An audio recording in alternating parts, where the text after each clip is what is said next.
네, 방금 소개받은 최진규입니다.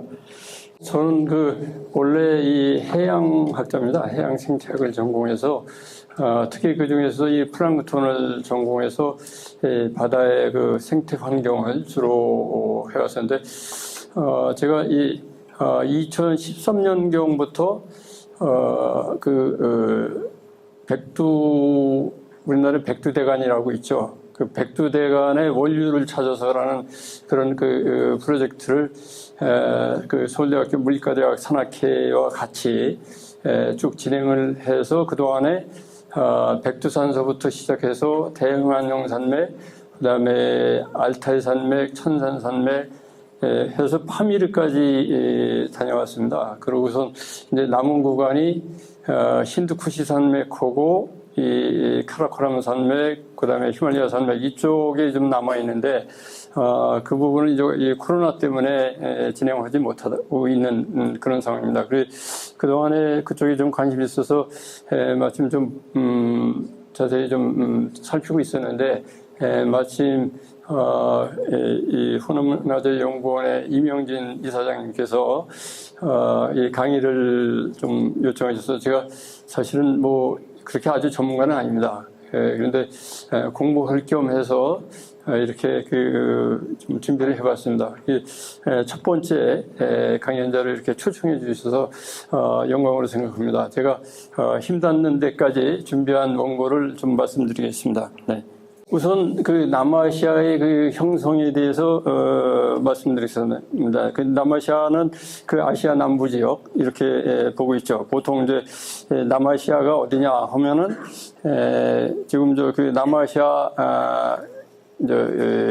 연합회의 이런 게 있는데 거기에 속한 나라들이 인도, 파키스탄, 네팔, 부탄, 방글라데시, 스리랑카, 몰디브 이렇습니다. 그런데 최근에 아프가니스탄까지 이제 가입이 돼갖고, 이렇게 이제 남아시아 연합을 이제 이루고 있는데, 아무래도 중심은 이제 인도가 되겠죠. 그래서, 인도를 중심으로 한 인도아 대륙, 남아시아 전체를 이렇게 해서 인도아 대륙이라고도 합니다. 그만큼, 대륙적인 성격이 강한데, 실은 이제, 인도아 대륙, 인도아 대륙이 원래는 이 남반구에 있었습니다. 남반구에서 우리가 이제 지구 판구조론에 의하면 원래는 이제 판게아라는 거대한 대륙 전체가 모여 있었던 거대 대륙이 있었고 그것이 남반구로 이제 이 북반구로 갈라지면서 유라시아 대륙하고 남반구 쪽에 이제 곤도와나 대륙이라는 대륙이 있었는데 한 1억 년 전서부터 이제 분열이 시작이 됩니다. 분열이 시작이 되면서 그 중에서 일부가 이렇게 이제 인도 쪽으로 이제 올라오기 시작한 거죠. 근데 지난주에 이제 방영된 KBS의 히든 어스라는 그런 프로에서 우리나라 이 태백산에서 발견된 암모나이트 화석을 가지고 비교를 한 기록이 납니다. 그걸 비교해 보니까 부탄에서 나온 암모나이트하고 종류가 똑같아요. 그래서 그걸 추적을 해 보니까 곤도와나 대륙 거기에 호주랑 이렇게 다 같이 붙어 있었던 그런 곤도와나 대륙에서 이제 떨어지기 시작해서 1억 년 전부터 떨어지기 시작해서 이제 9천만 년부터 이동이 시작되는데 이 인도 대륙은 인도 쪽은 이쪽으로 올라오고 그다음에 우리나라 이 태백산과 때는 또 그쪽으로 이동한 약간 이제 판이 분리가 되면서 이동에 대해서 실제적인 어떤 과거에 같이 곤도와나 대륙에 있었던 걸 보여주고 있습니다. 이와 같이 이 인도아 대륙은 이 지역의 남아시아 지역은 원래는 남반구에 있었던 것이 이동이 돼갖고 이렇게 옮겨지기 시작한 겁니다. 그래서 5,500만 년 전쯤에 이 유라시아 대륙하고 만나면서 치고 올라가니까 그 유라시아 대륙에 있었던 그 부분이 자꾸 이제 밀리면서 높이 솟기 시작했어. 그래서 이 히말라야 산맥과 카라코람 산맥 이런 것들이 해서 지금 8,848m에 이르는 거대한 이제 그 산이 생기고 이런 그 역사를 가지고 있습니다. 그래서 이 남아시아에 속하는 전체 면적은 전체 지구 대륙 면적의 10% 정도 됩니다. 그러니까 상당히 그 거대한 면적이라고 볼 수 있죠. 그래서 아대륙이라는 명칭도 여기서 나온 것이 있습니다. 제가 이제 이 조사하면서 이렇게 보니까 우리가 그 인도 하면 그냥 이제 그 되게 이제 뭐 좀 낙후된 지역 단지 이제 그 인구 많고 뭐 이런 걸로 알고 있었는데 실제로는 상당히 그 세계 그 인도 자체가 세계에서 가장 그 큰 반도 국가이고 그다음에 또 이 세계 최대의 산맥인 히말라야 산맥도 가지고 있고 또 예를 들면 이제 인더스강이라든가 겐제스강, 브라마투프라강 뭐 이런 그 큰 강들이 있어서 소위 그 델타 지역이라고 해서 강 하구 지역을 이렇게 세계적인 어떤 그 하구 지역을 또 가지고 있고 그 중에서도 이제 그 겐지스강 하구의 그 순다르반하고 순다르 반스라는 그런 부분이 있습니다. 요 부분이죠.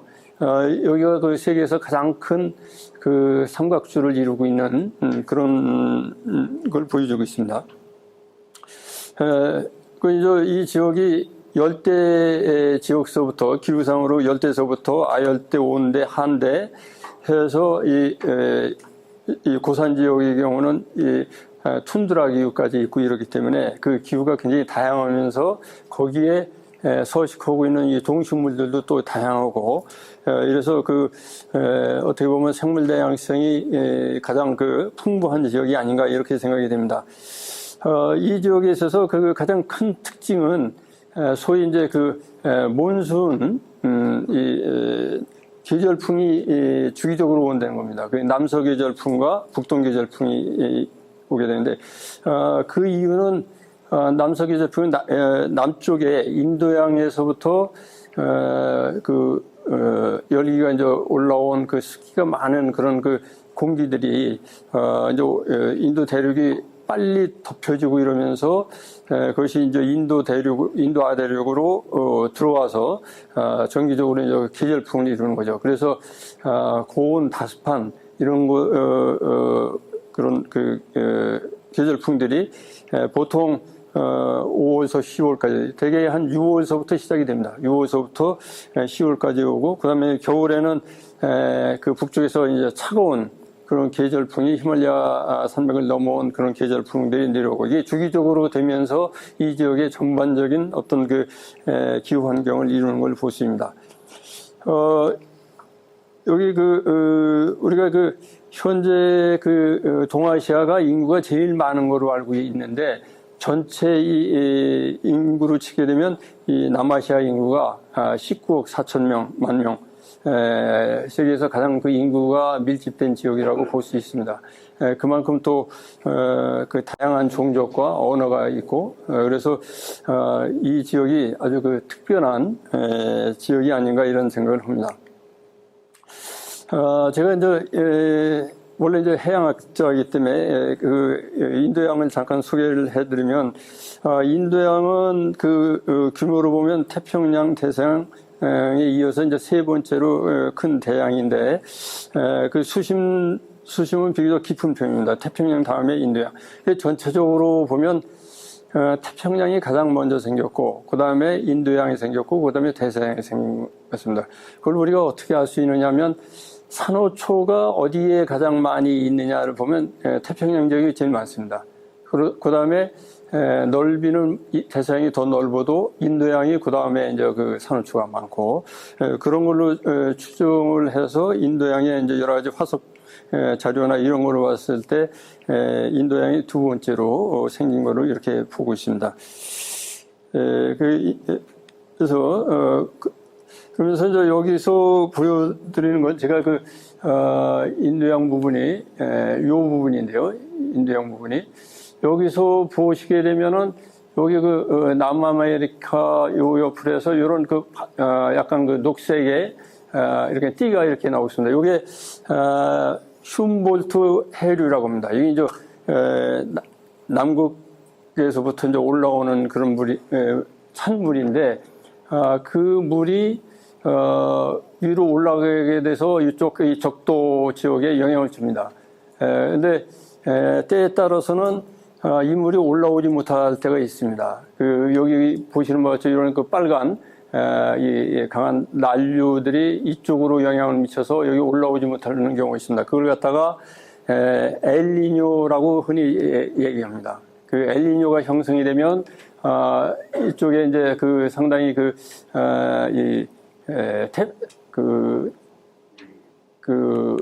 태풍 같은 것들이 강해지고 그렇습니다. 그리고 이쪽에는 상대적으로 온도가 낮아져서 이쪽에 이제 호주에 가뭄이 생긴다니까 이렇습니다. 그래서 이게 지구 전체에 영향을 주는 거고 우리나라도 그 영향을 받았습니다. 그 반대 현상은 라니냐라고 해서 찬물이 강하게 영향을 받을 때는 이 따뜻한 물들이 이쪽으로 밀려가게 됩니다. 그것이 이제 인도양에 와서 인도양은 이제 수온이 비교적 높은데 어떤 때는 이쪽 서쪽은 온도가 수온이 높고 동쪽은 낮고 이럴 때가 있습니다. 그것이 이제 반복적으로 이렇게 진동이 일어나서 그걸 갖다 쌍극 진동이라고 하는데 그거에 따라서 그런 현상이 일어났을 때 이게 동아시아, 예를 들면 중국이나 우리나라까지도 이 영향을 미치는 그런 현상이 일어납니다. 그것이 이제 계절풍하고도 연관이 되어 있고, 이 인도양이 전체적으로 이 남아시아에 미치는 영향이 굉장히 크다고 보고 있습니다. 여기서 보시는 바와 같이 북적도 해류가 이렇게 올라오고, 적도 반류는 여기서 남쪽에서부터 올라와서 있습니다. 요거는 이제 지구 전체의 이 난류와 한류의 흐름의 모식도인데 보통 이같이 이제 걸프 스트림이라는 게 이제 이렇게 따뜻한 물이 이쪽 그린란드와 이제 이 노르웨이 북쪽까지 올라갔다가 여기서 식혀갖고선 냉수대로 해서 심층수로 해서 이렇게 옵니다. 그랬다가 심층수로 왔다가 이렇게 한 바퀴 돌아서 이 남극 한류와 같이 만나갖고선 알래스카까지 왔다가 이렇게 이제 이 표층수로 해서 일부는 이쪽 필리핀과 이제 이쪽으로 해서 이쪽으로 들어가기도 하고 일부는 구르시오 난류로 해서 우리나라 쪽으로 올라옵니다. 이 구르시오 난류는 여기서부터 난류로 해서 다시 이 미국 쪽으로 갖다 도는 이런 시스템이죠. 이런 모식 때문에 이 인도양에서 그런 어떤 주기적인 변동도 일어나고 전체적인 지구 환경에 인도양도 영향을 주고 있습니다. 전반적인 말씀을 좀 드렸고요. 지금부터는 이제 남아시아에 속한 국가들에 대해서 간략하게 설명을 좀 드리겠습니다. 우선 남쪽에 이 몰디브입니다. 이 몰디브는 인도에서 남서쪽에 있는 아주 자그마한 나라입니다. 우리 몰디브 하면은 신혼여행들 많이 가시죠. 보시는 것 같이 상당히 경치가 좋고, 여기 이제 소위 이제 서핑의 천국이라고 하고 이렇습니다. 근데 여기 이제 최근에 와서 이제 문제가 되고 있는 것이, 이 기후변화를 해서 이제 온난화가 되면서 해수면이 상승하게 되니까, 이제 언제 가라앉을지 모르겠다. 이런 호소를 하고 있습니다. 이 몰디브는 거의 대부분이 이 산호초 중에서 이제 이렇게 둥근 띠를 이루고 있는 것이 환초라고 그러는데, 그 환초로 이루어진 이제 그런 이제 이 국가죠.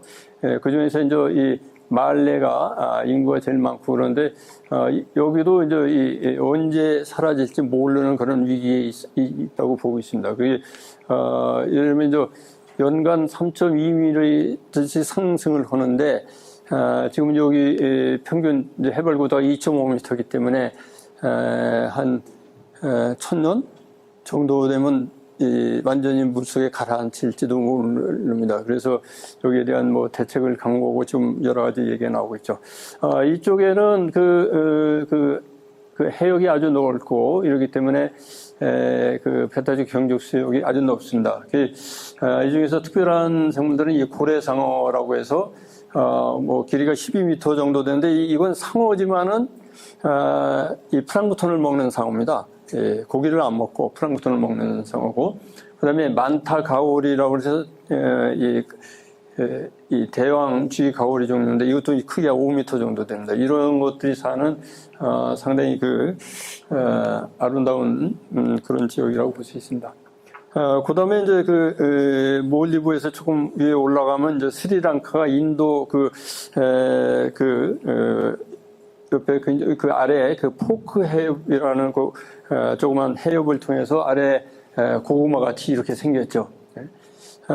옛날에는 이제 실론이라고 이렇게 얘기했습니다. 그 실론이라는 말은 이제 아마 그리스 시대 때 어떻게 이제 나온 건가 봅니다. 영국에서 지배할 때 이제 실론이라는 이제 명칭을 써서 이렇게 했는데, 이제 1972년에 스리랑카 민주사회공화국을 독립하면서 스리랑카라는 말을 썼습니다. 여기서도 보시는 것 같이 이제 스리랑카라는 건 이제 위대한 섬이라는 이제 그런 거, 그런데 그 위대한 것이 무엇 때문에 위대한지는 잘 모르겠지만, 이 면적은 뭐 그렇게 크지는 않지만, 여기도 이제 우리나라 백두산만큼 높은 산들, 여기 보면 피드루 탈라칼라산이라는 게 2,523m, 이런 산들이 2,000m가 넘는 산이 3개나 있습니다. 그렇게 높은 산이 있어서 이런 요 산을 지역으로 해서 남쪽은 주로 이제 이 차 재배 뭐 이런 것들을 좀 많이 해서 실론 차가 이제 스리랑카에서 나오는 거였고, 요 북부 지역이 이제 유적들이 많은 모양인데, 그래서 인디아나 존스 촬영도 요 북부에 사원에서 이제 촬영을 하고 그랬다고 그럽니다. 해안 쪽은 이 망그루브 숲이라고 해서, 망그루브라는 건 이제 이런 물에서도 물에 뿌리가 담겨 있는 상태로 잘 자라는 나무들입니다. 근데 이 스리랑카도 그동안 이제 개발이 많이 돼갖고 과거에 비해서 이 해안에 거의 뭐 한 80% 정도가 이제 개발이 된 모양입니다. 그래서 지난번에 2000 몇 년도인가 이제 크게 이제 태풍이 오고 해일이 왔을 때 굉장히 큰 피해를 봤죠. 이게 맹그로브 숲이 있으면 그걸 해일이나 이런 걸 막아주는데, 그렇게 이제 많이 훼손되는 바람에 이제 그런 양상이 나타났다고 합니다. 스리랑카에서는 그렇게 이제 많이 개발이 되고 그랬지만은, 국토의 26.5%가 이제 보호지역으로 돼 있고, 우리가 이제 코끼리 하면은 아프리카, 또 인도, 뭐 태국 이렇게 알고 있지만, 이 스리랑카에도 이 코끼리가 거의 한 6천 마리 정도 이렇게 있다고 그럽니다. 근데 지난번에 이것도 이제 KBS에서 환경 스페셜에서 이제 보여준 거에 의하면, 이렇게 산지를 개발해오고, 그러면서 이제 농지화하면서 코끼리들이 이제 갈 데가 없으니까 이 쓰레기, 폐기장에 와갖고서 이제 쓰레기 중에서 이제 비닐을 먹기 시작해갖고 약 30마리 정도가 죽었는데 그 윗속에서 비닐 조각이 잔뜩 나와서 비닐에 의한, 그게 지금 현재 가장 문제가 되고 있는 것이 이제 사실은 비닐 쓰레기 종류죠. 바다도 마찬가지입니다. 바다도 지금 연간 한 800만 톤 정도가 바다로 들어와서 죽은 거북이의 뱃속에서 이렇게 나오고 뭐 문제가 많이 되고 있는데, 이렇게 이제 코끼리도 그런 양상을 보여주고 있습니다. 보호 지역도 상당히 정해놓고 있지만은 그래도 이제 계속해서 이제 문제가 좀 되고 있고 그렇습니다. 여기에 인도 천산갑이라고 해서 이런 그 천산갑 종류도 있고 여기는 그 이제 듀공이라고 해서 요거는 이제 바닷소 종류입니다. 이 바다에서 해초 그러니까 이 바다 풀만 먹는 그런 종류입니다. 태평양 이쪽 대서양 쪽에서는 마나티라는 그런 종류가 있는데 여기는 그 듀공이라고 해서 이렇게 꼬리가 마치 고래의 그 꼬리 비슷하게 이렇게 생긴 이 포유류 종류입니다. 이런 것들이 살고 있습니다. 그다음에 이제 방글라데시로 넘어가면요, 이 방글라데시는 명칭 자체가 방글라데시, 벵골어를 쓰는 국가, 이런 명칭이 있는데, 이 방글라데시는 나중에 이제 역사 공부에서 아시겠지만, 이제, 원래는 그 파키스탄이었죠. 인도에서 이슬람 국가로 이제 이 독립이 되면서 이제 파키스탄의 서파키스탄과 동파키스탄으로 이렇게 나눴죠. 그래서 파키스탄에 속했었는데, 아마 이 서파키스탄에서 상당히 이제 이 압력은 많이 가한 것 같습니다. 같은 이슬람 국가인데도 불구하고 이쪽 서파키스탄이 우르두어를 주로 쓰고 있는데 이 동파키스탄은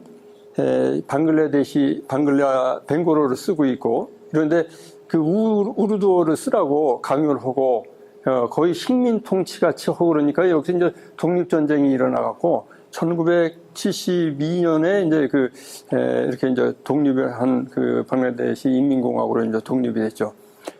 여기는 우리나라 남한 면적의 1.4배 정도 되는데, 인구는 거의 한 3배 정도 됩니다. 굉장히 인구 밀집 지역이죠.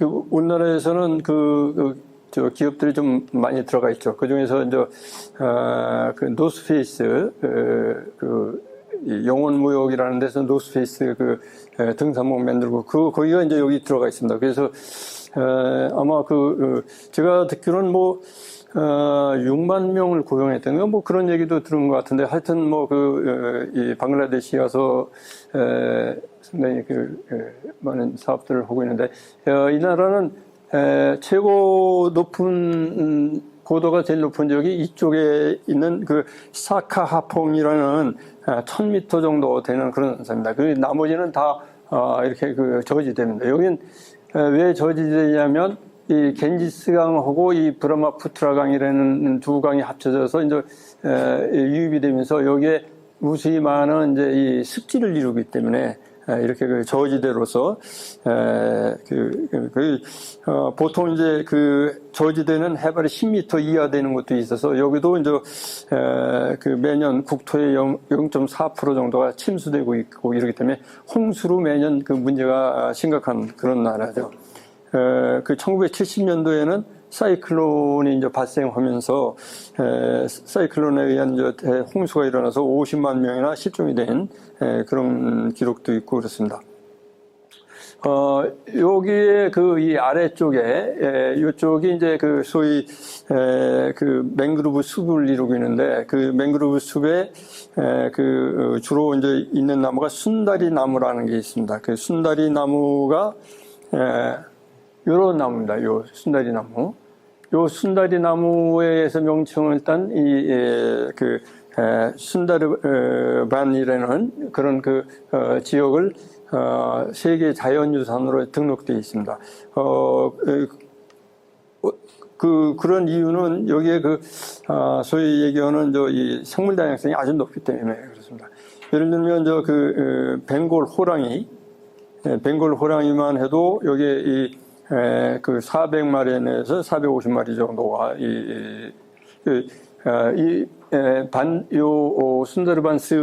순다르반 지역이 인도하고 이렇게 붙어 있는데, 그 지역에 전체적으로, 한 600마리에서 한 700마리 정도의 호랑이가 서식하고 있는 것을 보고 있습니다.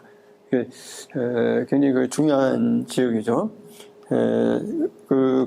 그런 외에도 이제 뭐 돌고래라든가 뭐 특별한 그런 그 성분들이 많이 있고 그래서 이 지역을 특별 그 보호 지역, 그러니까 세계 자연유산 지역으로 그렇게 이제 선정을 했습니다.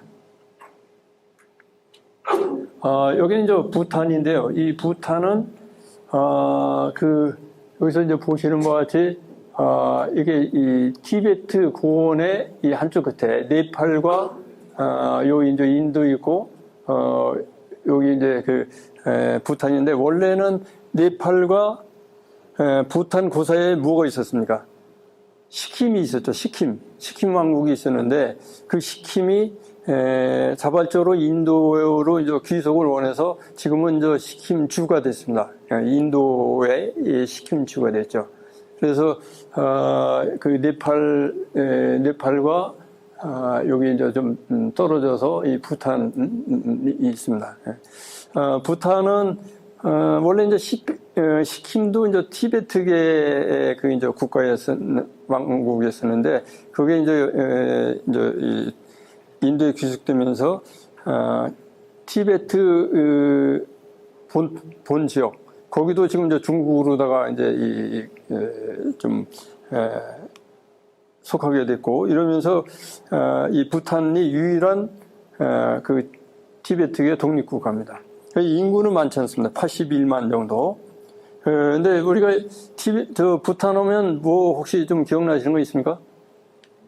행복지수죠. 행복지수가 가장 높은 국가로 이렇게 하는데 그 행복지수가 최근에는 많이 떨어졌다고 합니다. 최근에는 이제 90몇 등으로 이렇게 나오고 있습니다. 그 이유가 이제 그 GDP가 이제 상승하면서 또 뭐 TV나 인터넷 들어가고 이러면서 다른 나라의 이제 그런 상황을 보고 그러니까 사람들이 굉장히 좀 실망도 하고 그래서 자살률이 또 비교적 높다고 그래요. 뭐 자살률이 20번째가 넘고 뭐 이렇게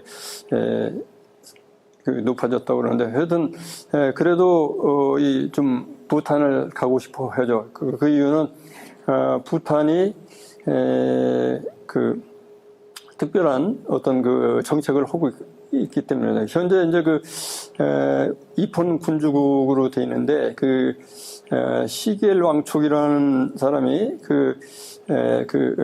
헌법 개정을 하면서 민주국가로 이제 바꾸자 이렇게 이제 왕이 그러면서 65세에 자기 이제 은퇴를 하겠다 이렇게 얘기를 하고 또 국민의 3분의 2가 원하면 폐위를 하겠다 이런 법을 만들고 그랬다고 합니다. 그런데 지금 이제 그 아들이 이제 다스리고 있는데 하여튼 그러면서 이제 가장 중요한 거는 국토의 최소 60%를 산림으로 유지해야 한다. 이게 이제 헌법에 들어가 있습니다.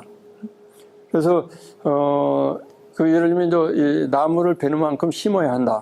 이런 법으로 정해져 있어갖고 자연을 최대한으로 유지하려고 하고 이러해서 현재 이제 유일하게 이제 탄소 배출이 마이너스인 그런 국가로 잘 알려져 있죠.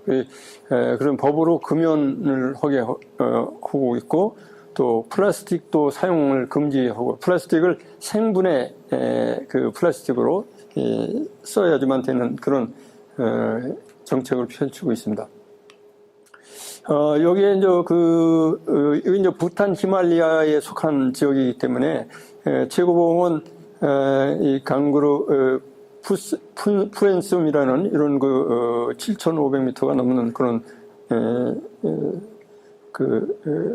히말라야 국가 중에 이제 하나입니다. 이게 국토의 40%를 이제 보호지역으로 있고 여기는 외국인들이 이제 들어가긴 하는데 마음대로 여행을 못 합니다. 여행사를 통해서만 여행을 하고 하루에 $250의 이제 비용을 내야지만 허용을 하는 뭐 그런 겁니다. 여기에 자연도 굉장히 이런 특별한 이제 국가동물이 파킨이라는 이제 영양 종류 이런 종류도 있고 또 이런 히말라야 푸른 양가비를 이건 우리나라에서도 이제 판매를 하고 있습니다. 여기 이제 국가지정 이제 식물로 이렇게 되어 있습니다. 네. 그러면 이제 아프가니스탄으로 넘어가면요. 그 아프가니스탄은 뭐 지금 그 탈레반 국가로 이제 변해서 그 여러 가지 이제 여자들이 어려움을 겪고 있고 그런데 여기 힌두쿠시 산맥이 있습니다. 힌두쿠시 산맥이고 여기 파미르 지역이 있습니다. 그게 말하자면 이제 산악 국가라고 이렇게 볼 수가 있습니다. 왜 여기가 이렇게 이제 이 분쟁의 지역이 되고 이러냐면, 그건 뭐 나중에 역사에서 배우시겠지만, 위치상으로 이 중앙아시아하고 이쪽 그 중동하고 이쪽 남아시아의 그 통로에 있기 때문에 그렇습니다. 처음에 이 인도 아리안 계통이 넘어온 것도 이쪽 중앙아시아 이쪽을 통해서 이렇게 아프가니스탄을 통해서 들어온 거로 이렇게 보고 있습니다. 과거에 여러 가지 이제 문명이 많이 발달되어 있고, 근데 그 산악 지역이기 때문에 뭐 들어와서도 영국, 소련, 미국 뭐 다 여기서 이제 결국은 이제 패해서 나가는 이런 지역이죠. 제가 이제 이걸 자료 보다 보니까 소련하고 그 전쟁 중에 여기서 그 기네스북에 올라가는 이제 기록이 하나 나왔는데, 그게 뭐냐면 소련 병사들을 이제 그 소련 병들을 이 아프가니스탄 저격 병들이 하는데, 눈이 좋아서 그런지 그 저격 3,000m가 넘는 그 3km가 되는 거리에 있는 소련 병을 이 아프가니스탄 저격병이 쏴서 죽였다는 그런 기록이 그 기네스북에 올라가 있다고 합니다. 그게 아마 이제 특별한 이제 지형을 이용한 거겠죠. 여기 와칸 해랑이라고 그래서 요게 이제 이렇게 특별하게 이렇게 나오는데, 요게 이제 파미르 지역하고 이 힌두쿠시 사이에 그런 아무르디아 그 강의 발원지 요 지역입니다. 여기가 가장 오지로 보고 있죠. 그래서 그 탈레반들이 주로 숨어 있었던 지역이 초기에 막 밀릴 때 이쪽 지역에 들어가서 있었던 지역입니다. 세계에서 가장 오지 중에 하나고, 이 중에서 이제 그런 것 중에 이제 탈레반이 파괴한 종이 요 바미안 섣불이 이쪽 지역에 있습니다. 요 힌두쿠시 요 지역의 끄트머리에 바미안 섣불이 있는데, 그것도 그 세계 문화유산인데 훼손이 되고 그랬죠.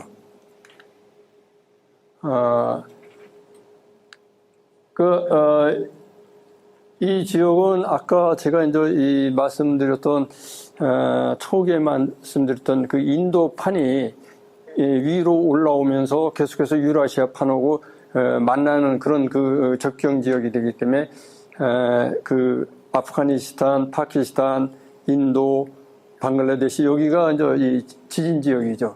그래서 특히 이제 이 아프가니스탄에서 거의 뭐 매년 이렇게 지진이 일어나고 그걸로 인해서 산사태나 눈사태가 일어나고 이런 그 상황입니다.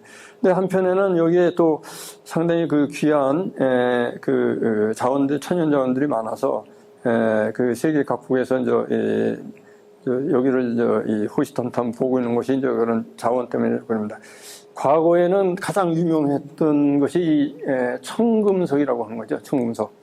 이 청금석이라고 하는 게 이제 이런 그 광물인데, 이게 이제 푸른색의 그림을 그리기 위해서는 요걸 가지고 와서 이제 이 색깔을 내야 제비 색깔이 난다고 합니다. 그 다음에 그 부처님, 부처상에도 머리털이 원래 그 제대로 하려면 그 푸른 머리 색깔이 나와야 하는데, 그거를 만드는 것이 이 청금석 가지고 만들었다고 합니다. 그래서 과거에는 이 청금석이 굉장히 큰 보물이고, 지금도 이제 굉장히 귀하게 쓰여지는 이제 이런. 근데 이게 이제 나는 나라가 이쪽 아프가니스탄하고 이제 남미 칠레 이쪽에서 이제 나오고 있습니다. 주로 유라시아 쪽에서는 말코폴로 나오는데도 이 아프가니스탄이 청금석 얘기가 나오고 그럽니다. 기후는 이제 마찬가지로 이제 근데 여기는 좀 약간 좀 내륙 쪽에 있기 때문에 대륙성 기후로서 여름엔 덥고 겨울엔 춥고 이런 기후를 보여주고 있습니다. 여름에 일부가 이제 몬순 영향을 좀 받고 있습니다. 그리고 이제 북쪽 아까 이 와칸 해랑이나 이쪽 그 힌두쿠시 일대, 요 일대는 거의 툰드라 기후같이 이제 건조하고 춥고 이런 지역으로 보고 있습니다.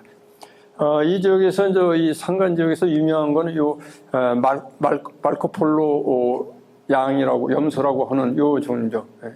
이거 이제 그렇고 이 자카리나 하이에나 또 가젤 뭐 이런 것들이 많이 나오고 있고 치타도 있고 상문적으로 이 산지가 발달하다 보니까 다양한 이 동물들이 나오고 있습니다.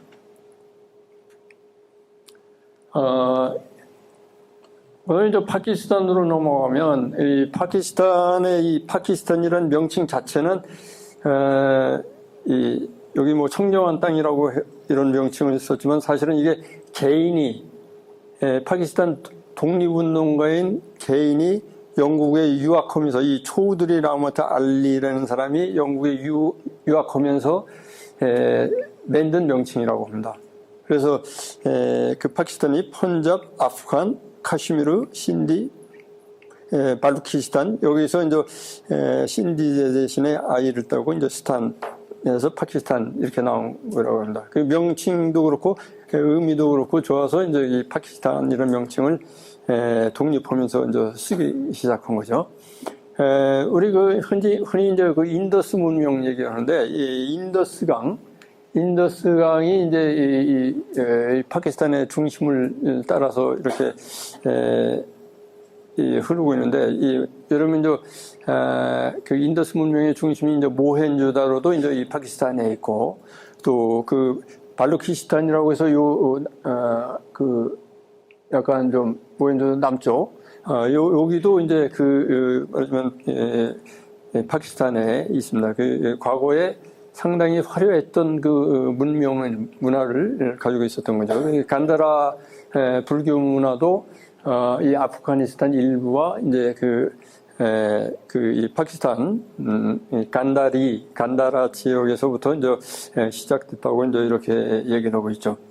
여기에는 이 북쪽에 이 카라코람 산맥이 있습니다. 카라코람 산맥이 있어서 여기에 이제 세계에서 두 번째로 높은 K2라든가 그런 그 고봉들이 여기 있습니다.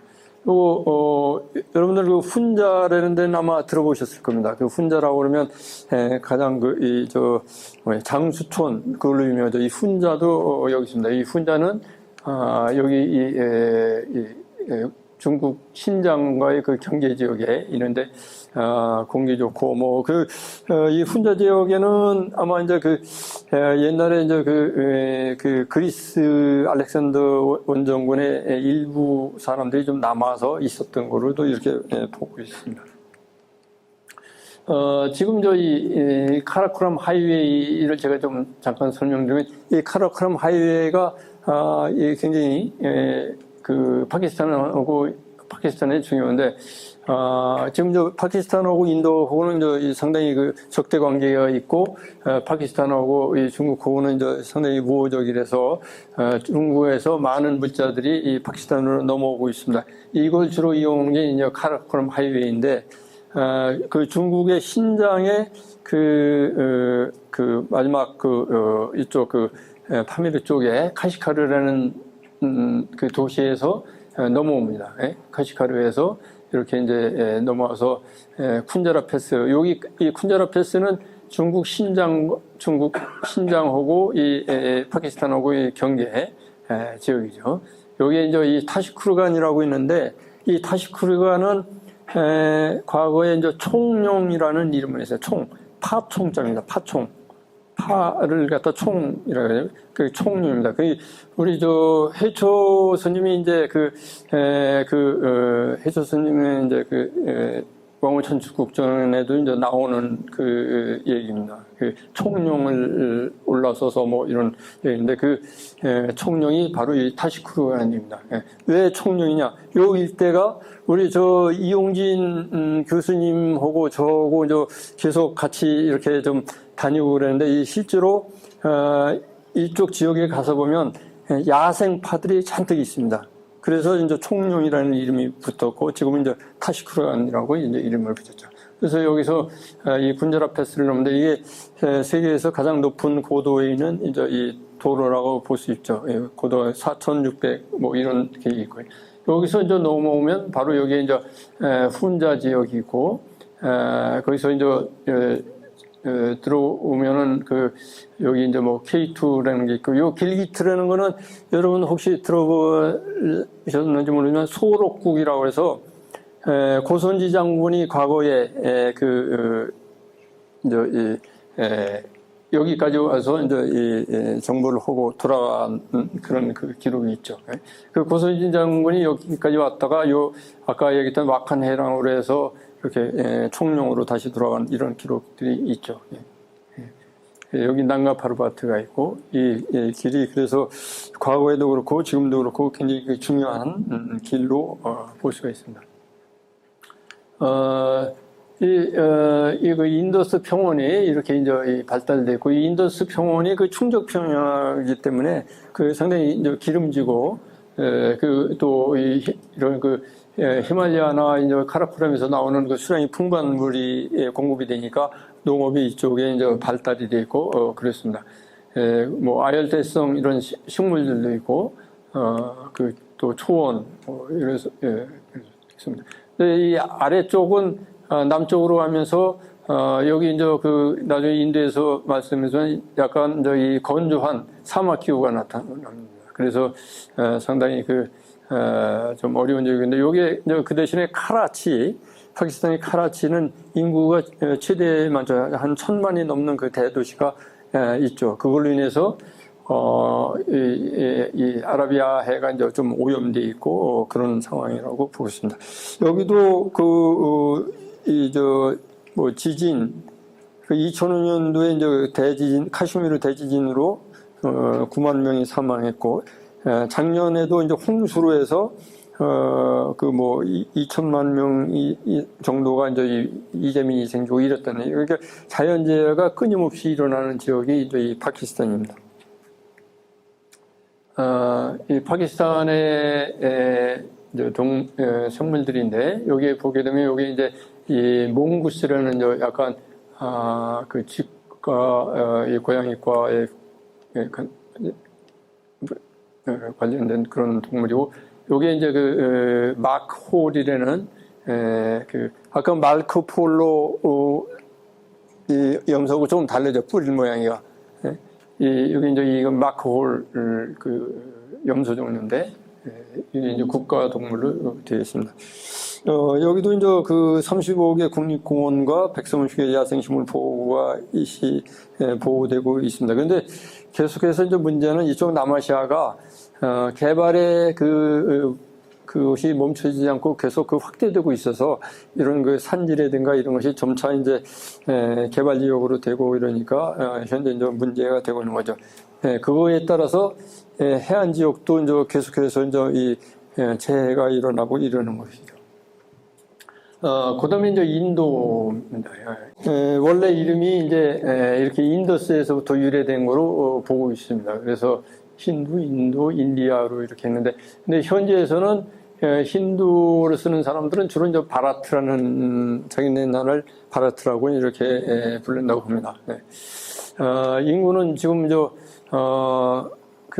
중국, 금년에 이제 중국을 넘어갈 것이다. 이제 이렇게 얘기를 하고 있죠. 세계에서 가장 인구가 많은 국가로 이렇게 면적도 넓지만 이제 인구도 이렇게 했는데, 주로 여기는 이제 북부 쪽은 아리안 계통, 그다음에 남부 쪽은 이 드라비다 계통. 그래서 보게 되면 드라비다 사람들은 아주 까맣습니다. 그리고 보통 이런 장식을 많이 하고 다니는 그런 계통입니다. 원래는 드라비다 사람들이 먼저 들어와 있었죠. 그다음에 나중에 이제 아리안 계통이 이제 들어와 있죠. 여기는 전체적으로 보게 되면 이제 북부에 이와 같은 이제 이쪽에 펀잡 히말라야 쪽이 있고, 북부에 이제 고산지대, 여기에 시킴 히말라야라든가, 이렇게. 보게 되면 이제 방글라데시를 이렇게 포위하고 있습니다. 그래서 방글라데시는 삼면이 인도에 포위되고 있고, 여기에 네팔과 이 방글라데시 사이에 여기가 이제 20km 거리뿐이 안 됩니다. 그렇습니다. 이쪽 미얀마하고 이제 같이 이제 경계를 하고 있고 이렇습니다. 이쪽은 기후적으로는 이제 상당히 이제 고온다습한 이제 몬순이 여름철에 와서 고온다습한 그런 특성을 보여주고 있습니다. 여기서 보시게 되면 여기 이제 인더스강 이제 이렇게 있고 여기 이제 펀잡 지역이고 여기에 이제 겐지스강들이 히말라야에서부터 이렇게 내려와서 여기서 모여져 갖고 겐지스강하고 이제 여기 브라마푸트라강하고 같이 합쳐서 거의 벵골만으로 들어가는 그런 영상을 보여주고 있습니다. 여기 인도도 이제 히말라야가 있지만, 순속에 이제 인도 전체를 봐서 가장 높은 산은, 칸첸중가라고 세계에서 세 번째로 높은 산입니다. 칸첸중가. 근데 그거는 네팔하고 경계에 있는, 그런 거고, 순수한 인도 땅에만 있는 산은 난다데비라는 이런 산입니다. 요게 난다데비라는 이런 산이고, 있습니다. 네팔 히말라야, 시킴 히말라야, 아쌈 히말라야. 이 아쌈 히말라야가 이제 가장 동쪽에 있는 히말라야 쪽이죠. 이쪽은 벵골만에서 바로 이제 남서계절풍이 고온다습한 곳이 들어와서 굉장히 비가 많습니다. 그래서 여기 다질링이나 뭐 이런 지역에 비가 많고 이러니까 차도 많이 나오고 이제 이런 거죠.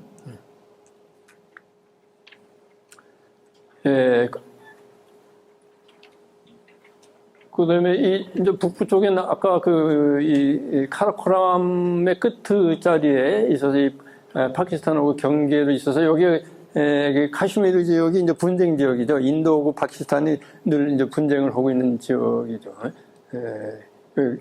카라콜람하고 여기 히말라야하고 이제 경계면에. 근데 여기에 과거에는 이제 이런 일종의 이제 티베트 민족이 세운 이제 라닥 왕국이라든가 이런 것들이 있었던 지역입니다. 지금은 이제 라닥 주로 이렇게 돼서 여기에 이제 레라는 그러니까 라닥에 있는 레 왕국이 있었죠. 네, 지금은 다 인도에 속하는 그렇게 이제 북부 지역이 주로 이제 그런 히말라야와 관련된 이제 그라고 그러면 이제 중부로 내리면 이제 고원지대입니다. 중부에 보면 여기도 이제 뭐 1000km에 이르는 빌리아스 산맥이나 이런 것이 있고 그런데 유명한 데칸고원이 여기 자리 잡고 있죠. 데칸고원. 데칸고원은 그렇게 높지는 않아요. 한 평균 600m 정도니까 높지는 않은데, 이 데칸고원으로 인해서 강들의 강물들이 되게 이제 이쪽 동쪽으로 많이 흘러가고 있습니다. 이쪽 서쪽에는 이제, 인도 반도의 이제 서쪽에는 서가츠 산맥이 있고, 이 동쪽에는 동가츠 산맥이 있는데, 이 서가츠 산맥 이쪽은, 계절풍이 불어 올라가면서 몬순 때 여기 비를 엄청 쏟아냅니다. 또 이쪽이 아주 비가 많이 오는 이런 지역이고, 이렇게 비가 많은 지역이 있는 반면에 여기 이제 또 타르 사막이라고 해서 사막 지역이 있습니다. 이 타르 사막은 이것도 이제 세계에서 몇째 가는 한 10번째 정도 가는 큰 규모의 사막입니다. 이 타르 사막에서 이 파키스탄으로 해서 이란으로 이락 그래서 사하라 사막까지 가는 이제 사막 벨트가 형성되어 있는 걸 볼 수가 있습니다. 중부 중부 고원과 이 북부의 이 산맥 지역, 고산 산맥 지역 사이에는 이제 평원들이 있는 거죠. 인더스와 겐지스강 평원이 있죠. 사실은 이 평원 때문에 인구가 엄청 몰려 있는 거죠. 여기는 물도 풍부하고 또 지하수도 풍부하고 그러니까 강물도 풍부하고 지하수도 풍부하고 또 주기적으로 이제 계절풍이 와서 물 공급해주고 이러니까 농사를 뭐 선모작, 사모작 이렇게 할 수 있는 그런 그 특성을 가지고 있어서 여기가 이제 말하자면 가장 곡창지대라고 이렇게 볼 수가 있죠. 이 타르 사막 지대입니다. 그리고 이제 이 동부 쪽에 아까 방글라데시 말씀드릴 때 이제 그 순다르반 얘기를 했는데 이 인도 쪽도 순다르반스 지역이 있습니다. 이 순다르반스가 그 방글라데시보다 먼저 세계 자연유산이 됐어요. 그리고 이제 보호지역으로 되어 있고, 그렇습니다. 섬도 이제 일부 있습니다. 이 섬 중에서는 안다만이라고 그래서, 그 섬들 중에는 아직도 이제 원시 부족이 있습니다. 원시 부족이 있다고 그래요. 말도 전혀 통하지 않고, 뭐 그런 섬도 있고, 인도의 경우는, 그 차이가 너무 큰 것 같습니다. 그러니까 이제 그런 완전히 원시 부족 또 한편에 굉장히 그 고급의 그런 어떤 교육받은 사람들 이렇게 다양한 그런 구성과 언어만 뭐 2,000개가 넘는 언어가 존재하고 있다고 그러니까 인도를 이해하기가 좀 쉽지가 않겠죠. 여기에 이와 같은 이제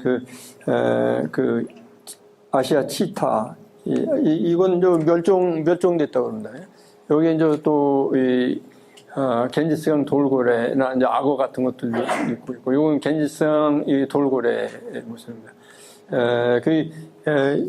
인도의 이제 IUCN이라고 해서 세계 자연보전연맹에서 지정한 멸종위기종 있는데 그 중에서 약 190종 가까이 되는 것이 인도에 있다고 합니다. 상당히 다양한 만큼 그런 위기에 처한 것들도 있고, 아까 이제 보여드렸던 이런 호랑이, 인도 호랑이 종류입니다. 순다르반스 지역에 있는, 아까, 방글라데시 쪽에 한 400마리, 여기 이제 인도 쪽에 한 250마리, 그러니까 한 600마리 지역이, 600마리가 이런 보호구역에 있는 것으로, 보고 있습니다. 여기 이제 제가 이 림나무라는 걸 보여드리고 있는데, 이건 뭐 특별한 건 아니고, 이 림이라고 해서 이제, 인도 사람들이 가장 잘 활용이 되는 그런 나무랍니다. 요 열매, 멀구슬나무라고 우리나라에서 이제 그거에 속하는 건데, 요 열매에 기름을 짜갖고 만병통치약이라고 합니다. 인도에는 이것이 이제 사자가 있는 그런 이 기리스 국립공원이라고 하는데 사자도 있고, 이것이 이제 뭐 하이에나 뭐 이런 것도 있고, 상당히 다양한 생물들이 서식하고 있습니다. 그다음에 이제 네팔로 넘어가게 되면요. 네팔에는 이제, 잘 아시다시피 이제 여기에 네팔, 히말라야가 있죠. 네팔 히말라야가 있어서, 인구는 3천만 명 정도 되는데, 그 구성은 인도계가 가장 많고 있습니다. 네팔 히말라야에 보게 되면, 가장 높은 지역은 이렇게 8,000m 정도 되는 데에 비해서, 이쪽에 인도와의 접경 지역엔 고도가 이제 60m 정도까지 떨어지는 그 지역이 있습니다. 크게 이제 네팔은 이 히말 지역, 북부의 이제 히말 지역과 이 중부의 이제 파하드 지역, 그다음에 남부의 이제 테레 지역 이렇게 이제 나누고 있습니다. 그 중에서 이제 가장 많은 면적을 차지한 게 이제 파하드 지역입니다. 여기 이제 카트만두라든가 주로 이제 사람들이 많이 살고 있는 지역, 요 지역이 이제 파하드 지역으로 있습니다. 유명한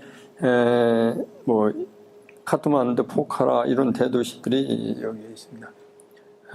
테라이 지역은 비교적 면적은 그렇게 전체적으로 넓지는 않지만 여기도 이제 농사를 지을 수 있는 비옥한 지역으로 되어 있습니다. 네. 이 카트만두 거리인데, 카트만두인데 그 뒤에 뭐 마나슬라라든가 랑탕이라든가 이제 이런 그 고산들이 보이기 때문에 굉장히 그 아름답죠. 근데 여기도 이제 이 소위 얘기하면 지진이 항상 이제 위협하고 있죠. 그래서 2015년도에 4월달에 그 대지진이 일어나고 에베레스트에서 눈사태가 나고 랑탕에는 이제 산사태, 눈사태 일어나서 그 제가 그 2009 그 전에 랑탕 지역을 갔다 왔는데 거기에 그 랑탕 마을이라고 아주 이 아름다운 그 마을이 있었어요. 근데 그 마을 전체가 그냥 이 산사태에 그냥 쓸려가고 몇 사람 살아나지 못한 그런 불행을 겪은 지역이 있습니다. 그때 이제 그 세계문화유산 7곳 중에 4곳이 이제 파괴된 그런 영상을 배웠고, 지금 여기서 보여주는 것이 이제 랄리그레스라고 그래서, 네팔에 가게 되면, 조금 높이 올라가게 되면, 이런 그 랄리그레스 숲이 계속 보이죠. 굉장히 아름다운 모습을 보여주고 있는데, 이거 네팔에 이제 국립공원도 10개 정도 되고, 야생보호구역도 4개 정도 되고, 총 면적의 20% 정도가 이제 보호구역이 있습니다. 람사르 습지. 람사르 습지라는 건 뭐냐면, 그 세계적으로 이제 그 습지 중에서 새가 많이 오는 지역을 이제 보호하는 그런 지역입니다. 그 람사르 습지. 북한에도 있고 우리나라도 이제 지정돼 있고 그렇죠. 이 람사르 습지가 10개 소입니다.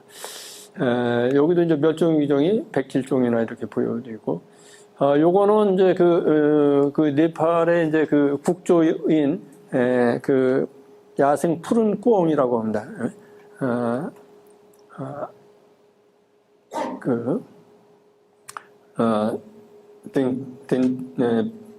덴탄가 뭐 하여튼 그런 이름을 가지고 있는 것인데, 그리고 요거는 이제 붉은 판다 종입니다. 붉은 판다 종류. 이런 또 코프스도 있고 이 비단꽁 뭐 이런 것도 있고 상당히 그 귀한 이런 동물들이 많이 있는 것으로 보여지고 있습니다. 그래서 지금부터 이제 주로 이제 히말라야 산맥과 그 산맥들 좀 소개하고, 그다음에 마지막으로 이제 그 등산 또 트레킹 관련된 그런 거로 해서 마무리를 짓도록 하겠습니다.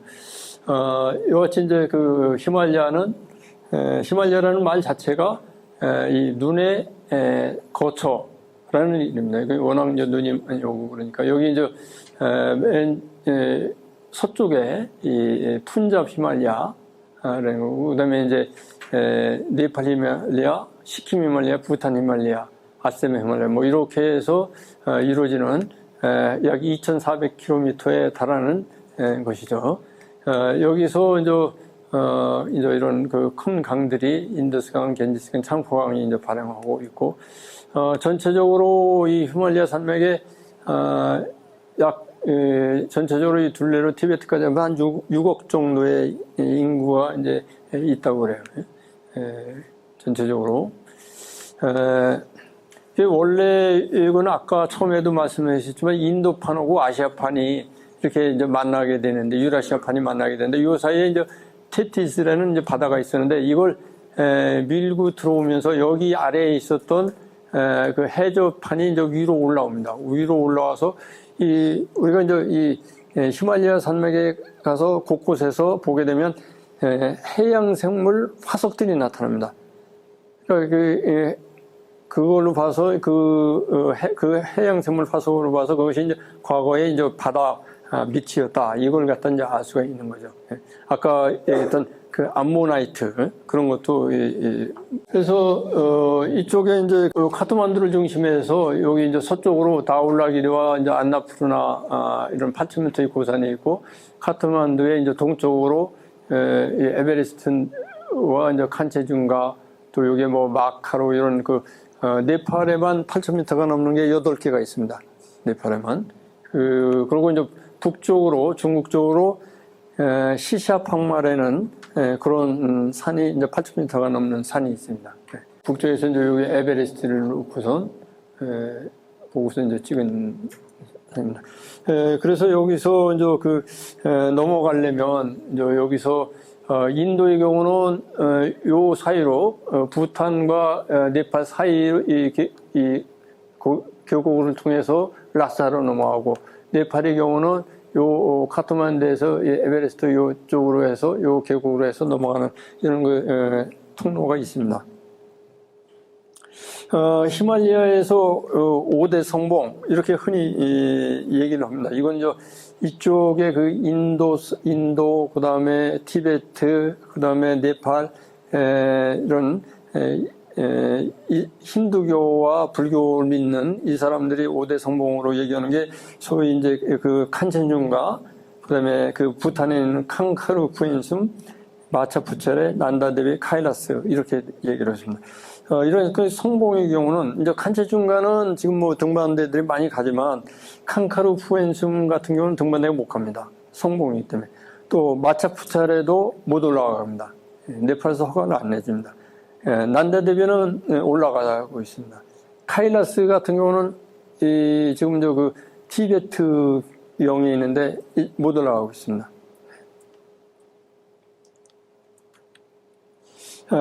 이 큰 산맥이 있기 때문에 강의 큰 강의 발원지가 있죠. 특히 여기서 보여드리고 있는 요 부분입니다. 요 부분. 요 부분이 이제 나중에 좀 이따 말씀드리겠지만 카일라스 산맥 근처인데, 여기서 이런 브라마푸트라 강이라는 큰 강이, 야릉창풍강이라는 강이 이렇게 나오고 해서 이 부탄의 동쪽으로 해서 히말라야의 가장 동쪽으로 해서 이렇게 들어서 겐지스강과 만나갖고선 이 방글라데시 이쪽 벵갈만으로 들어갑니다.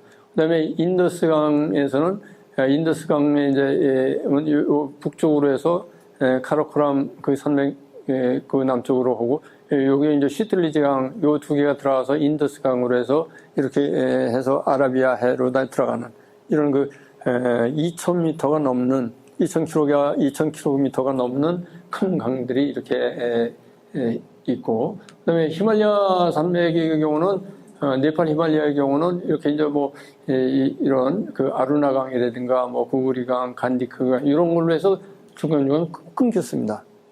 끊겨서 결국은 이제 겐지스강으로 이렇게 들어가는 걸 볼 수 있습니다. 그다음에 이 인더스강은 이 슈틀레지강서부터 큰 강들이 이렇게 여러 개 합쳐서 인더스강으로 이렇게 들어가는 영상을 보여주고 있습니다. 여기서 보게 되시면 이제 이 네팔 히말라야가 있고, 여기 그 위쪽으로 카일라스 산맥이 있습니다. 카일라스 산맥에 거기 히말라야 산맥을 연결해 주는 거는 트랜스 히말라야 산맥이 있습니다. 트랜스 히말라야 산맥이 카일라스 산맥의 동쪽에 있고, 이 카일라스 산맥에서 카라코람 산맥으로 해서 힌두쿠시 산맥으로 이렇게 이어집니다. 이 히말라야 산맥은 끄트머리에 이 필리핀 산맥이라고 해서 히말라야 이쪽에 끝에 유명한 난가 파르밭이 이제 위치하고 있습니다. 네. 아까 말씀드렸던 이제 카일라스 산맥이 이제 중심이 카일라스 산입니다. 카일라스 산은 7,000m가 안 되는 산입니다. 그런데 아직까지 여기에 올라간 거는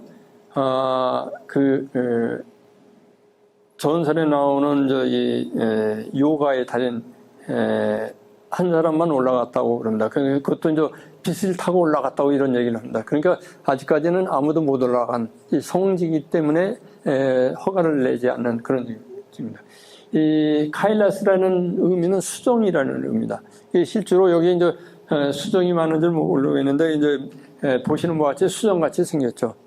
수정같이 생기고 그 강은 마나와스산 요 산 밑에 호수가 있습니다.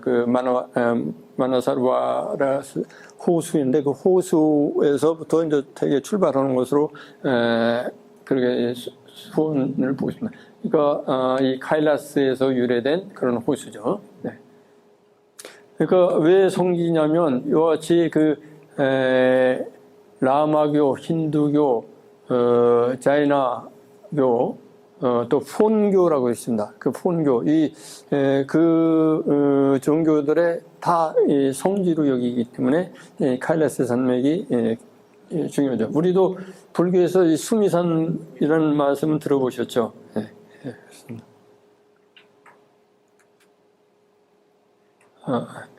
지금 이렇게 지금 모습입니다. 여기 보시게 되면 여기가 이제 카일라스 산이고 여기 마나사루와 호수가 여기 있습니다. 여기서 스틸리지강 오고 여기 브라마푸트라강 또 요 인더스강 이런 것들이 이렇게 나오고 여기서 이제 그 겐지스강이 이렇게 유래되고 이렇습니다. 펀잡 히말라야는 그 히말라야에서 가장 서쪽에 해당되는데 아까 말씀드렸듯이 그 라다크주가 있고 그렇습니다. 여기 이제 거기에 가장 서쪽에 있는 난가 파르밧 산입니다. 굉장히 그 아름다운 그 산모습을 가지고 있죠. 근데 이름은 난가 파르밧이라는 이름은 벌거벗은 산이라고 하는데 왜 그런 명칭을 가지고 있는지는 잘 모르겠습니다. 여기에 이제 이런 히말라야의 가장 고산에 있는 그 눈표범으로 세계적으로 이제 보호작물이죠. 이제 요것들은 그 먹이 단계에서 가장 위에 있어서 이것들이 이제 사슴이나 또는 뭐 양들, 사냥 이런 것들을 공격을 합니다. 사냥꾼들이 굉장히 좋아합니다. 이 털이 좋고 그래서 요즘에 보면 이제 그걸 IUCN 세계 자연보전연맹이나 세계 여러 기구에서 이거 보호 운동을 해서 지난번에 그 파미르 갔을 때는 이 축제를 이 눈품 보호 축제를 하는 걸 본 적이 있습니다. 여기 이제 그 붉은 판다하고요. 여기는 여기 카라코람인데 이 카라코람은 아까 이제 파키스탄의 그 북쪽에 있는 그 지역이죠. 이 K2 K2라고 하는 거는 원래 영국의 몽고메리 측량 기사가 이제 와서 이제 보면서 발견을 하면서 요쪽에 마쇼브룸이라는 산이 있습니다. 그게 K1, 그다음에 K2, 그다음에 브로드피크를 K3, 그다음에 카시브룸 2를 K4, 카시브룸 5를 K5, 뭐 이렇게 해서 K라는 이름을 갖다가 붙여서 그 중에서 이제 현지 이름을 잘 몰랐습니다. 원래는 이거는 현재는 초고리산이라고 했는데 그걸 몰라서 그냥 K 이름으로 붙였습니다. 에베레스트도 이제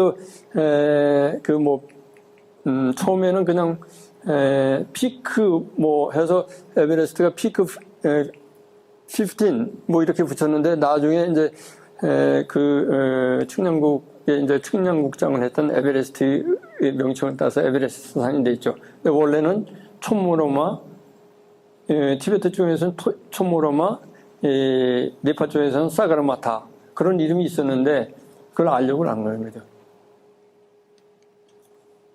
지금 요게 이제 K2, 요게 이제 브로드피크, 요게 이제 이 카시브룸 산군들입니다. 세계에서 가장 큰 빙하는 어디 있느냐? 그 빙하라고 하면 이제 이와 같이 이 산 아래에 형성된 만년설 지역이죠. 이 세계에서 제일 큰 빙하는 이 파미르의 이스마일 스모일 봉이라고 있는데 그 타지키스탄에 있습니다. 거기에 있는 페첸코 빙하가 제일 긴 빙하로 알려져 있고 그 다음에 이 시아첸 빙하입니다. 요 시아첸 빙하가 이 K2와 요쪽 이 카라코람 여기에 있죠. 지금 요거는 발토르 빙하라고 하는데 여기에 이제 이런 말하자면 K2와 이 발토르 빙하의 끝에 8,000m 고산들이 있는 거죠.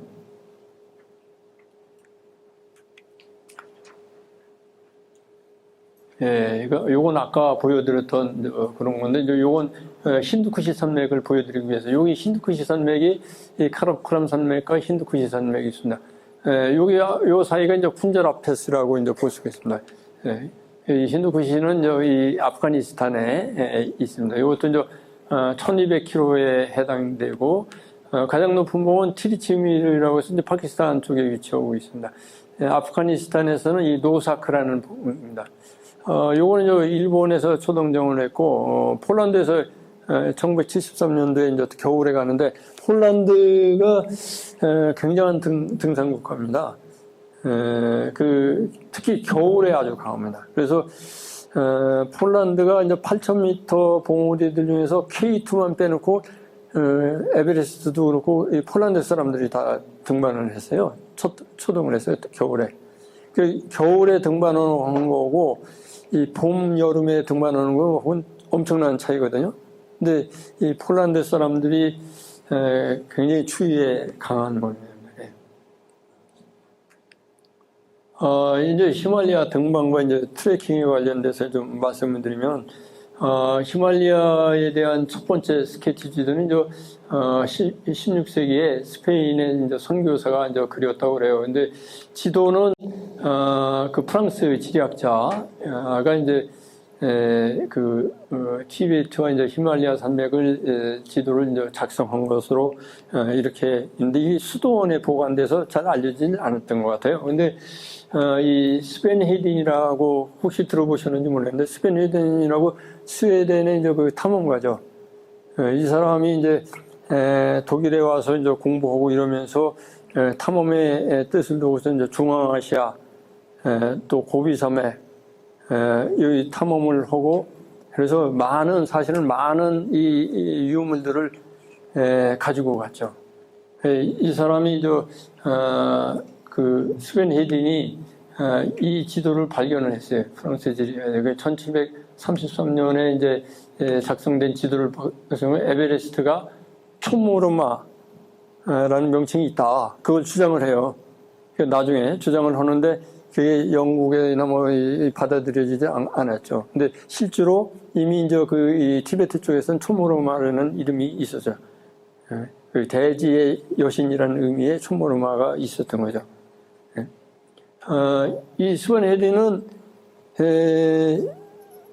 일본까지 와서 이등방문이 초청해서 일본 갔다가 또 이등방문의 요구에서 대한제국까지 옵니다. 그래서 대한제국에서 이 훈장까지 받아요.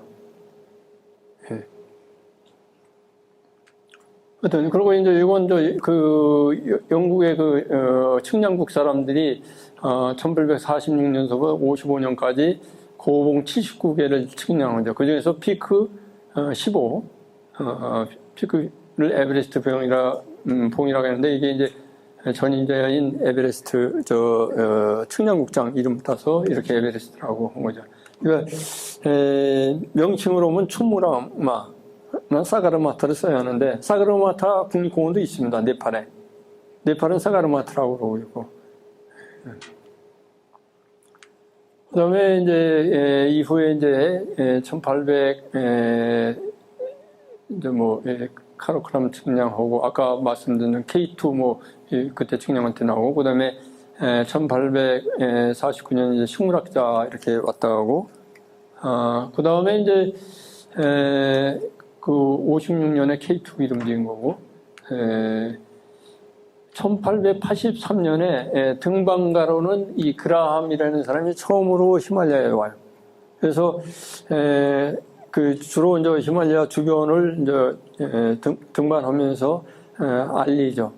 그러고 나서 이제 이 1895년에 알부트 만메리라는 이 사람입니다. 만메리라는 사람이 난가바르파트 등반을 하기 위해서 와요. 이 만메리라는 사람은 소위 이제 이 알피니즘에서 굉장히 유명한 사람인데 만메리즘이라는 사조를 합니다. 왜냐면 이 사람 이전에는 전부 다 이 정상을 목표로 해서만 제일 쉬운 봉우리로 이렇게 올라가는데 이 만메리는 알프스에서도 직등 루트 가장 어려운 루트를 찾아서 가는 그런 드렌티시마라는 그런 주장을 해요. 그래서 이제 그러다가 이제 이 히말라야로 와서 첫 번째 시도가 이제 이 난가파르바트에서 8,000m를 처음 시도한 사람은 이 만메리입니다. 이 만메리가 와서 하다가 눈사태로, 난가파르베타에서 눈사태로 죽어요. 첫 번째 희생자로도 볼 수 있습니다. 그리고 그 후에 이제 20세기 이제 초에 이제 프란시스 영 헤즈밴드입니다. 이 달라이 라마 허가받고 이제 이 티베트 쪽에 이 에베레스트를 탐사합니다. 이 영 헤즈밴드는 우리 백두산까지 왔다 가요. 1910년경에 오는데 왜 이 영 헤즈밴드는 생긴 것도 좀 어떻게 보입니까? 군인 같아 보이죠? 이 사람은 말하면 영국의 영국과 러시아의 그레이트 워의 참병입니다. 말하면 그레이트 영국 군부의 그걸 받고 탐험을 하는 겁니다. 탐험가긴 한데, 약간 정치적인 목적이 있죠. 그래서, 이 사람이 이제 파미르도 탐사하고, 나중에는 이제 우리 백두산까지 오는 거죠. 그래서 백두산도 탐사하고, 뭐, 보고서도 내고, 이런. 근데, 이렇게, 와서, 이 에베레스트 주변을 탐사하고, 그리고 이제 그 이후에 이제 이 K2 쪽은, 이 이태리의 아브루치 공작이, 그 K2의 능선들을 쭉 정찰을 해요. 정찰을 하면서 등반을 시도하고 이러는데, 결국은 이제 성공하지 못하고 이제 돌아가는데, 이쪽에 이제 아브루치 능선이 있어서, 이게 이제 나중에 이 능선을 통해서 K2를 초동하고 이러죠. 예.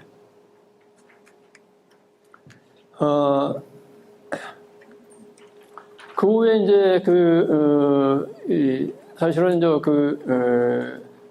히말라야에서 가장 먼저 등장한 팀은 이제 여기 이 얘기하는 이 프랑크 스마이드라는 사람이 카메트라는 아까 이 난다데비로 해서 이제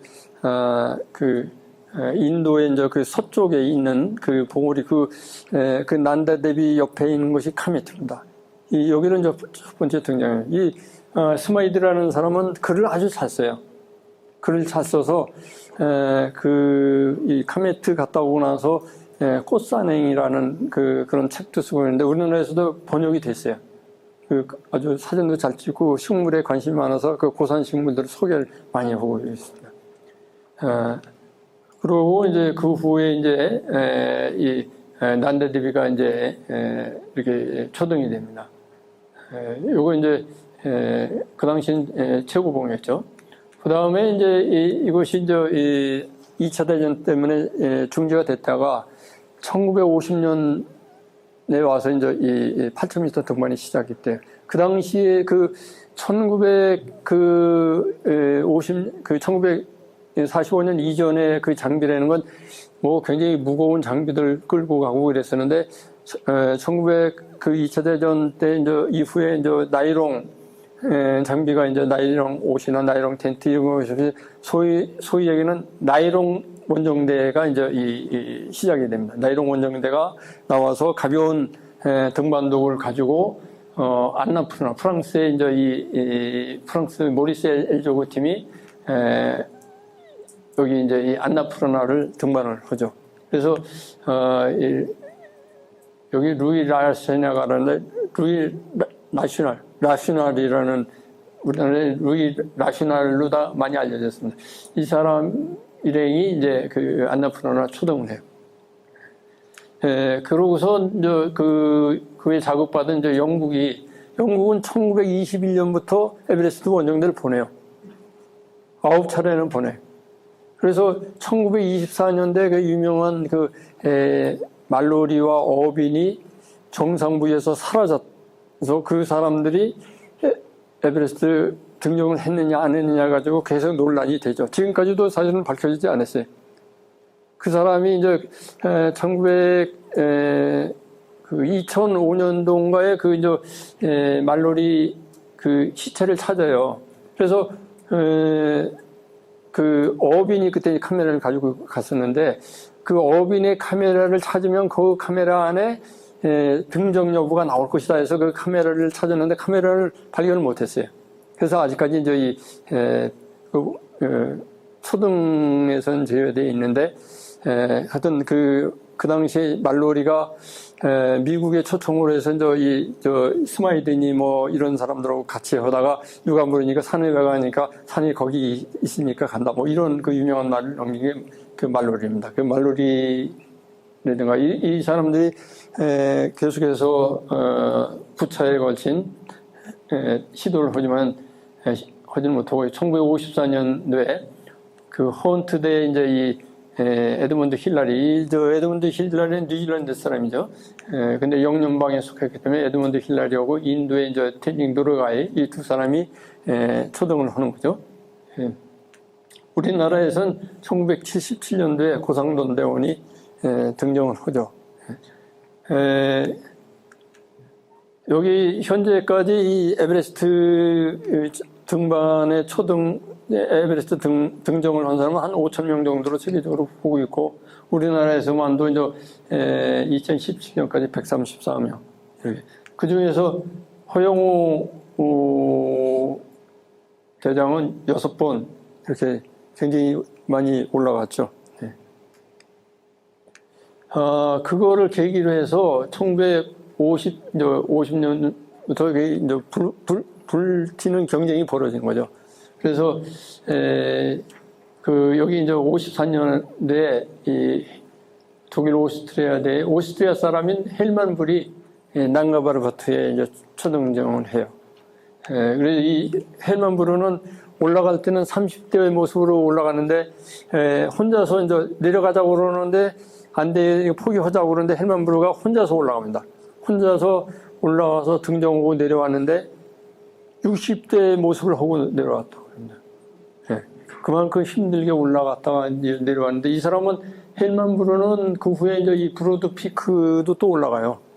그 다음에 이제 54년도에는 그 이태리가 이제 처음 그 K2에 이제 눈독을 들이고 있다가 결국은 이태리대가 이제 이 아브리지령을 통해서 K2를 등정합니다.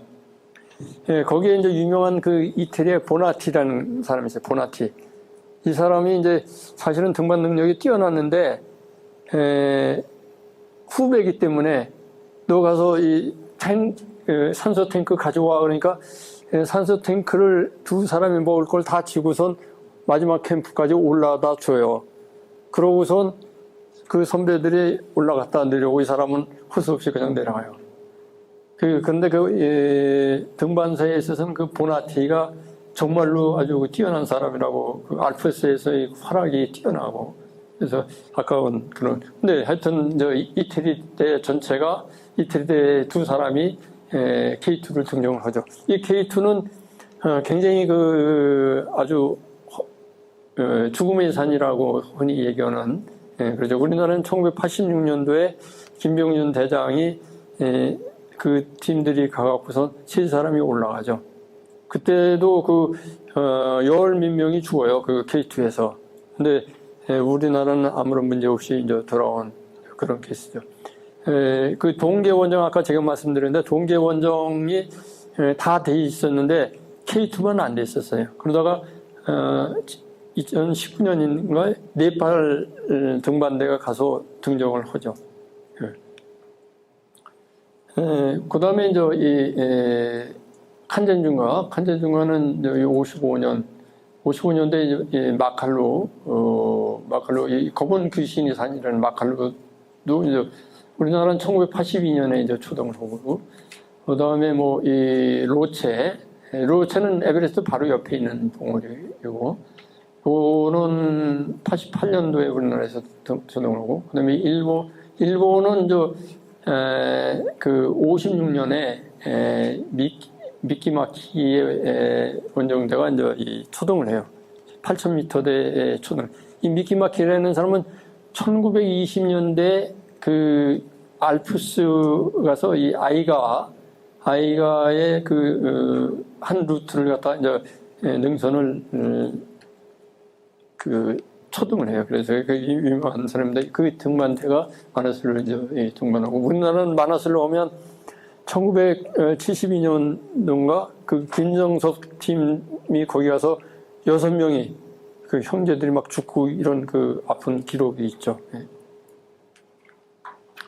그 다음에 이제 그 카시브룸 이봉이라든가 또는 뭐 이 브로드피크 아까 얘기했던 헬만브루와 크루드티엠브루 이 사람들이 이제 등장했고 그 다음에 카시브룸 일봉 58년도에 그 다음에 1960년에 이제 이 다울라게리 이 다울라게리의 여기 그 크루드티엠브루도 그때 또 올라가요. 이 크루드티엠브루도 두 봉우리 올라갑니다. 이 8,000m대. 그 다음에 중국이 이제 마지막으로, 왕부추가 시샤팡만. 이 시샤팡만은 왜 못 올라가느냐. 이 시샤팡만 중국 땅에 있거든요. 중국 땅에 있기 때문에 다른 나라에서 아무리 신청해도 못 올라가게 했어요.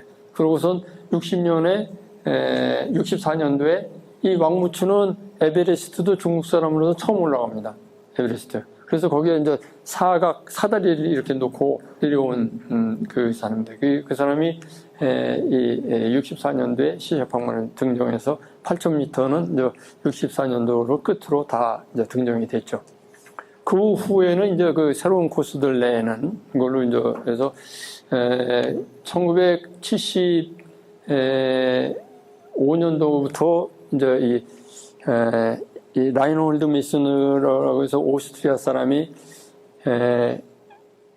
그 8,000m 14자를 자기가 다 등반할 계획을 가지고 등반을 시작해요. 그래서 난가 바르바트에 가서는 그 디아미르 벽이라는 그 벽을 통해서 올라가는데 거기서 동생이 죽죠. 근데 이 사람은 하여튼 대단한 게 그 에베레스트도 처음으로 무산소로 등정을 해요. 그리고 전체 14자봉을 무산소로 등정하죠. 우리나라에서는 김창호 대장이라고 지난 18년인가 4~5년 전에 그 구르자 히말이라는 데 가서 산사태로 죽은 김창호 대장이 있어요. 김창호 대장이 무산소로 전체를 다 등정을 한 케이스가 있어요. 굉장히 힘든. 요건 이 히말라야 그 3대 트레킹에 대해서 이제 간단히 말씀드리면, 보통 이제 EBC 트레킹이라고 해서 에베레스트 베이스 캠프 트레킹 하는 거가 있고, 여긴 뭐 칼라파트라 가서 이렇게 직접 에베레스트를 바라보는 이게 이제 일품이라고 그죠. 우선 요거고 그다음에 안나푸르나 베이스 트레킹 여기 이제 푸닐 전망대에 가서 안나푸르나와 이제 저 다울라기를 양쪽을 다 볼 수 있고 그런 그 푸닐 전망대 통해서 이제 또 내려와서 안나푸르나 베이스 캠프까지 가는 게 있고 여기 이렇게 라운드 트리퍼는 이런 그 트레킹 코스가 있습니다. 그 다음에 랑탕 트레킹. 랑탕은 이건 이제 카트만두에서 그렇게 멀진 않아요. 그런데 여기에 이제 보게 되면 요 같은 이제 이 랑탕이라든가 이런 것들이 보이고 여기는 이제 8,000m 때는 근데 여기서는 랑탕에서는 마나슬루가 보입니다. 마나슬루가 보이고 랑탕이 잘 보이고 여기 랑탕 마을이 이랬는데 이게 싹 쓸려 다 내려갔습니다. 지난번에 그 지진으로 2015년 지진으로 다 쓸려 나요. 그다음에 이제 인도 쪽에도 아주 아름다운 미봉들이 이렇게 시블링이 탈레이사거르니 뭐 이런 메루프킨이 이런 아름다운 트레킹 픽 봉우리들이 있는 데를 트레킹 할 수가 있습니다. 이쪽은 이 강구틀이라는 데가 이제 겐지스강 유역인데 말하자면 힌두교의 성지입니다. 사람들이 아주 많이 가는 지역입니다. 네. 그래서 여러분들도 기회 되면 젊을 때 조금이라도 젊으실 때 트레킹을 가시면 새로운 분위기를 느낄 수가 있으실 겁니다. 예, 이상 마치도록 하겠습니다. 감사합니다. 네.